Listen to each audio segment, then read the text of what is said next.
అమ్మ నమస్తే. నమస్తే అమ్మా. అమ్మా హ్మ్. పీరియడ్స్ హ్మ్. కరెక్ట్‌గా రెగ్యులర్‌గా రావాలి అంటే ఏం చేయాలమ్మా? ఎందుకంటే చాలా మంది పిల్లల్లో చూస్తున్నాం ఇర్రెగ్యులారిటీ. ఒక వయసు వచ్చాక అంటే అది సహజం అది.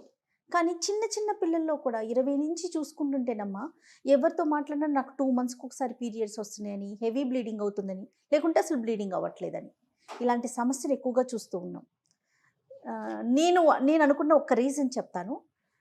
ఎర్లీగా పిల్లలు మెచ్యూర్ అవ్వటం ఏమన్నా ఒక కారణమా? ఎందుకంటే ఇదివరకు 13, 14, 15 ఆ ఏజ్‌కి. కానీ ఇప్పుడు చూసుకుంటే 8, 9, 10 లోపే మెచ్యూర్ అయిపోతూ ఉన్నారు. అదేమన్నా కారణమమ్మా అసలు? దానికి హార్మోనల్ ఇంబాలెన్సే కారణం అమ్మా. 8 ఏళ్లకి అవ్వడం కూడా మనం తీసుకునే ఆహారాల్లో హార్మోన్స్ చాలా ఉంటున్నాయి. For example soya. సోయా తీసుకుంటే అది కూడా ఫిమేల్ హార్మోన్స్ ఇవన్నీ ఆఖరికి పాలల్లో కూడా గేదెలకి, ఆవులకి హార్మోన్లు అవునవును. ఇస్తున్నారు. ఈ హార్మోన్ల కారణం ఆడపిల్లల్లో అది మీరు చెప్పింది కరెక్టే.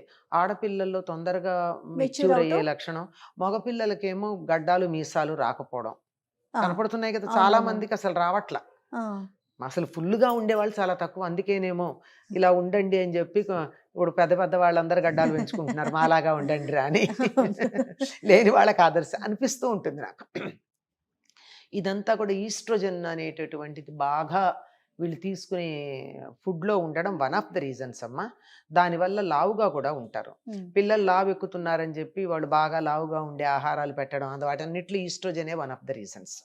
ఇది మీరన్నది ఒకటి కారణమైతే, అంటే త్వరగా మెచ్యూర్ అవ్వడానికి మాత్రమే ఆ! అదే ఆ! కారణం. ఆ! అయితే ఇర్రెగ్యులర్‌గా ఉండడానికి చాలా కారణాలున్నాయమ్మా. ప్రధానంగా ఫస్ట్ టైమ్ మెచ్యూర్ అయినప్పుడు వాళ్ళు కొన్ని నియమాలు పాటించాలి. అవి పాటించట్ల చాలామంది. హుహు. 10 మందికి మేము చెప్పకూడదు. ఇది గూడా ఒకటి చెప్పుకోవాల్సిందా? హ్మ్. దాచుకోవాల్సింది చెప్పుకోవాల్సింది కాదు అన్న వరకు మనం అంగీకరించొచ్చు గానీ, అప్పుడు పాటించాల్సిన నియమాలు పాటించడానికి ఏమైంది? చెప్పకుండా పాటించొచ్చుగా? హ్మ్. అవునమ్మా. చెప్పకుండా నియమాలు పాటించొచ్చు కదా! ఆరోగ్య దృష్టితో చేయాల్సింది. హ్మ్. ఏమిటి అంటే, వాళ్ళకి ఉప్పు, కారాలు పెట్టరు ఆ 3 రోజులు. ఫస్ట్ టైమ్ మెచ్యూర్ అయినప్పుడు. హ్మ్. 3 రోజుల పాటు వాళ్ళకి ఉప్పు, కారాలు పెట్టరు.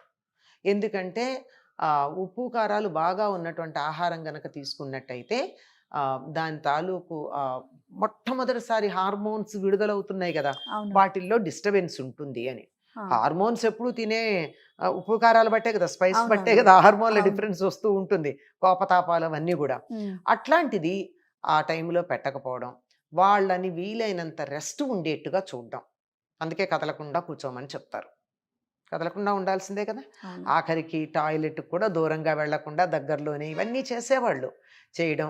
ఏ రకమైనటువంటి శ్రమ పడకుండా అంటే సూదిలో దారం గుచ్చడం, కుట్టడం అది కూడా కంటికి అలసట కదా! అవునవును. అది కూడా టోటల్ రిలాక్సేషన్ అనమాట. ఒకే చోట కూర్చోవడం. దానివల్ల చెవులకి ఏమి ఎక్కువ పెద్ద శబ్దాలు వినపడక సెన్సిటివ్‌గా ఉన్న చెవి కూడా రిలాక్స్ అవుతుంది. ఎందుకంటే మీరు చూడండి తలనొప్పులవి వచ్చి చాలా చికాకుగా ఉంటే ఇంత సౌండ్ కూడా భరించలేరు. ఇరిటేషన్ ఇరి అనిపిచ్చేస్తుంది. అది అంటే సెన్సిటివ్ అయిందనమాట అది. ఆ సెన్సిటివిటీ ఉంటుంది అని ఊహించి వాళ్ళకి రిలాక్సేషన్ ఇస్తారు. పంచేంద్రియాలకి, కర్మేంద్రియాలకి అన్నిటికీ కూడా జ్ఞానేంద్రియాలు, కర్మేంద్రియాలకి కూడా రిలాక్సేషన్ ఇచ్చి డైజెస్టివ్ సిస్టమ్‌కి కూడా రిలాక్సేషన్ ఇస్తారు. అది మంచి పులగం పెట్టేవాళ్ళు. అవును. ఆ పులగం ఎట్లాంటిది గట్టిగా కాదమ్మా. ఆ! లూజ్. ఒక యూనిట్ పెసరపప్పుకి 2 యూనిట్ల బియ్యం తీసుకొని, హ్మ్. 8 యూనిట్ల హ్మ్, హ్మ్. నీళ్లు పోసి, పోసి మళ్ళీ 1 యూనిట్ నెయ్యి వేసి, ఇది మెత్తగా ఉడికేటట్టుగా చేసి, బెల్లం వేసి పెట్టేవారు. ఉప్పుండదు. హ్మ్. బెల్లంలో ఉన్న ఉప్పు చాలు. అంటే ఇంత ఉడికితే అది అరుగుతుంది తేలిగ్గా. మీరు గమనించినట్టయితే చాలామందికి ఏమాత్రం డిస్టర్బెన్స్ ఉన్నా పీరియడ్స్ టైంలో డైజెషన్ బావుండదు. అవును. అందుకని ఆ టైంలో ఇంత తేలికగా అరిగే బలవర్ధకమైన ఆహారం పెట్టేవారు. హ్మ్. అలా 3 రోజులు గనక ఉన్నట్టయితే మొదటిసారి 3 రోజులు వీలైతే రెండోసారి కూడా అలా గనక ఉండగలిగినట్టయితే చాలా రకాలైనటువంటి సమస్యలు భవిష్యత్తులో రావు. హ్మ్. పైగా అప్పుడు చిమ్మిలి పెట్టేవాళ్ళు. చిమ్మిలంటే నువ్వులు, నువ్వులు, బెల్లం. బెల్లం. ఎప్పుడైతే నువ్వులు తిన్నారో లోపల ఎక్కడన్నా బయటికి వెళ్ళిపోకుండా మిగిలిపోయినటువంటి గడ్డలు లాంటి క్లాట్స్ లాంటివి ఉంటే వెళ్ళిపోతాయి, వెళ్ళిపోయి క్లీన్ అవుతుంది. ఒకసారి అంటూ లోపలిది ఫుల్ క్లీన్ అయితే మళ్ళీ నెక్స్ట్ టైం చాలా హ్యాపీగా ఉంటుంది. తప్పనిసరిగా నువ్వులు బెల్లమే. అవును. ఇంకా కొన్ని ప్రాంతాల్లో నువ్వుల నూనె కూడా తాగిస్తారు. అవును. ఉమ్. అవునమ్మా. సరే, అది కాకపోయినా ఇంతవరకు ఇలా 2 సార్లు వీలైతే 3 సార్లు గనక జాగ్రత్తగా మొదటిసారి గనక చేసినట్టయితే 90% ప్రాబ్లమ్స్ ఉండవు అని చెప్పి మన పెద్దలు అన్నారు. అలా ఉన్న వాళ్ళని మనం గమనించాం కూడా. ఇవి చెయ్యకపోవడం ఒక కారణం.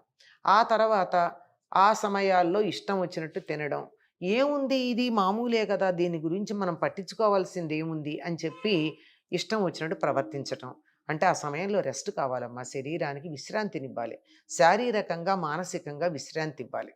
అందుకని విశ్రాంతినివ్వడం కోసం ఇంట్లో ఉంటే పనులు చెప్తారని కొంచెం దూరంగా కూర్చోమని చెప్పేవాళ్ళు. అవును. పైగా ఆ సమయంలో శరీరం నుంచి కొన్ని Toxins. వేల టాక్సిన్స్ రిలీజ్ అవుతాయట, which effect the thymus gland, heart దగ్గర ఉండేది. అందువల్ల కొంచెం దూరంగా ఉంటే హార్ట్ ప్రాబ్లమ్స్ రాకుండా ఉంటాయి మిగిలిన వాళ్ళకి కాదు. అందువల్ల అలా గనక ఉన్నట్టయితే కొంతవరకు అదుపులో ఉంటాయి. ఆ తరువాత ప్రతి నెల కూడా విశ్రాంతి తీసుకోవాలమ్మా.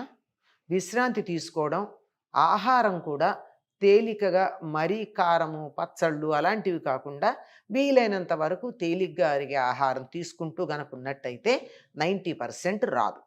అయినా వస్తున్నాయి అంటే ఇవేం తీసుకోవట్లేదు, 100% ఈ జాగ్రత్తలు తీసుకునేవాళ్ళు లేరు. అయినా ఎక్కడో ఒకళ్ళిద్దరు తీసుకున్నా వస్తున్నాయి. తీసుకోకపోయినా కొంతమందికి రావు, ఎందుకంటే అందరూ అంత సెన్సిటివ్గా ఉండరు కదా, రాకపోవచ్చు.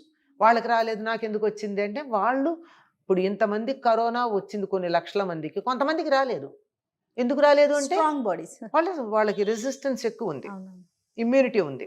సరే, ఇలా అయిన తర్వాత ఇలా రావడానికి మధ్యలో 2 నెలలు 3 నెలలు దూరంగా ఉండడానికి కారణం ఏమిటంటే శరీరానికి తగినటువంటి వ్యాయామం లేదు.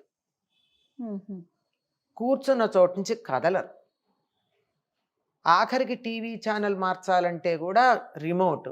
ఈ మధ్య రిమోట్ కూడా వస్తున్నాడు, ఎలెక్సా అని పిలుచుకుంటున్నారు. అయిపోయిందా? ఇంకా రేపు పొద్దున ఎలెక్సా అని పిలవడానికి కూడా నోరు నొప్పని ఇంకేం చూస్తారో నాకు తెలియదు. మరి శరీరానికి శ్రమ ఏది? శ్రమ లేకపోతే ఏమవుతుంది? వాడనటువంటి అవయవాలు పాడైపోతాయి. ఒక వాచి కొన్నాళ్ళు వాడకపోతే పనిచేయదు, ఒక కారు కొన్నాళ్ళు వాడకపోతే పని చేయదు. మన శరీరంలో అవయవాలు కూడా కొన్నాళ్ళు వాడకపోతే పని చేయవు, పని చేయకుండా తయారవుతాయి. ఈ పని చేస్తే తప్ప హార్మోన్లు రావు. మనం బాగా ఎక్సర్సైజ్ చేశారనుకోండి, చెమటలు పడతాయి, కానీ ఎంత హ్యాపీగా ఉంటుంది. కారణం ఏమిటంటే అప్పుడు రిలీజ్ అయ్యే హార్మోన్లే కారణం. ఇటువంటి హార్మోన్స్ మనకి పని చేయకపోవడం వల్ల శరీరంలో రిలీజ్ అవ్వకపోయేటప్పటికి ఏమవుతుందమ్మా, హార్మోన్ల రిలీజ్ లేకపోతే, హార్మోన్ల వల్లే కదా ఇవన్నీ జరిగేది. అవును, ఫెమినైన్ మాస్కులైన్ అనే డిఫరెన్సు హార్మోన్ల వల్ల వచ్చింది. హార్మోన్లు సరిగ్గా రిలీజ్ కాకపోవడం వల్ల ఇవి డిస్టర్బ్ అవుతాయి. అంచేత శారీరకమైనటువంటి శ్రమ కల్పించాలి, సరైనటువంటి ఆహారం తీసుకోవాలి, సమయాన్ని పాలించాలి. కానీ ఇక్కడ చాలా పెద్ద సమస్య ఉంది. చాలామంది ఆడపిల్లలు వర్క్ ఫ్రమ్ హోమ్ ఒకటి, తర్వాత ఆన్లైన్ వర్కింగ్ ఒకటి చేయడం వల్ల వీళ్ళకి చాలా ప్రాబ్లం ఉంది. ఒకటి కూర్చున్న చోటు నుంచి కదలకపోవడం అయితే, రెండోది bio clock disturbance. Major problem bio clock disturbance. శరీరంలో కూడా ఒక గడియారం ఉంది. ఈ గడియారం బయట ప్రకృతిలో అనుసంధానం అయ్యి ఉంటుంది. రాత్రి ఎందుకు నిద్ర వస్తుందమ్మా? ఎందుకు వస్తుంది? ఎట్లాంటి వాళ్ళకి? వాతావరణాన్ని బట్టి. కనుక ప్రకృతి రాత్రి మేలుకోవడం సహించదు, పగలు మేలుకోవాలి, రాత్రి పడుకోవాలి. మన శరీరంలో కూడా అవయవాలు రాత్రి బాగా కొన్ని పనిచేస్తాయి. ఈ తెల్లవారుజామున కిడ్నీలు పనిచేస్తాయట, రాత్రి లంగ్స్, టైమింగ్స్ ఉన్నాయి. ఆధునిక శాస్త్రజ్ఞులు కూడా చెప్పారు టైమింగ్స్. ఈ టైంలో ఇది పనిచేస్తుంది, ఈ టైంలో ఇది పనిచేస్తుందని. వాటిని అవి పనిచేసేవన్నీ ఓవర్హాల్ అయ్యి పొద్దుటికి ఫ్రెష్గా పనిచేస్తాయి కదా శరీర అవయవాలు బాగుండేది. అందువల్ల మొట్టమొదట బయోక్లాక్ డిస్టర్బ్ అయితే కన్ఫ్యూజ్ అయ్యేది ఏమిటయ్యా అంటే హార్మోన్స్. హార్మోన్స్ కన్ఫ్యూజ్ కన్ఫ్యూజ్ అయితే అవ్వంగానే హార్మోన్స్ ప్రభావం వల్ల వచ్చే first activity periods. Periods. So periods get disturbed. రావాలా వద్దా? లెక్క రాత్రా పగలా? అది కన్ఫ్యూజ్ అవుతుంది. 28 డేస్కి రావాలి. 28 డేస్కి రావాలంటే 24 గంటల్లో రాత్రి పగలు లెక్కేసుకుంటే నువ్వు రాత్రి మేలుకున్నావు, ఇది పగలవుతుందా రాత్రి అవుతుందా, ఇట్ గెట్స్ కన్ఫ్యూజ్డ్. డే ఎప్పటికి పూర్తయిందో శరీరానికి తెలియటల్లా, మంత్ 28 రోజులు ఎప్పటికయిందో తెలియటల్లా. దాంతో అది కన్ఫ్యూజన్లో it stops for some time, then malfunctioning మొదలవుతుంది. దాంతో త్వరగా రావు కదా అనుకుంటే ఎట్లాగొట్లా వస్తాయి, ఎప్పటికో అక్కడ పేరుకుపోయి వస్తాయి. వచ్చిన తర్వాత మొత్తం ఫ్లష్ అవుట్ అవ్వాలి కనుక ఎక్కువ రోజులు బ్లీడింగ్ ఉంటుంది.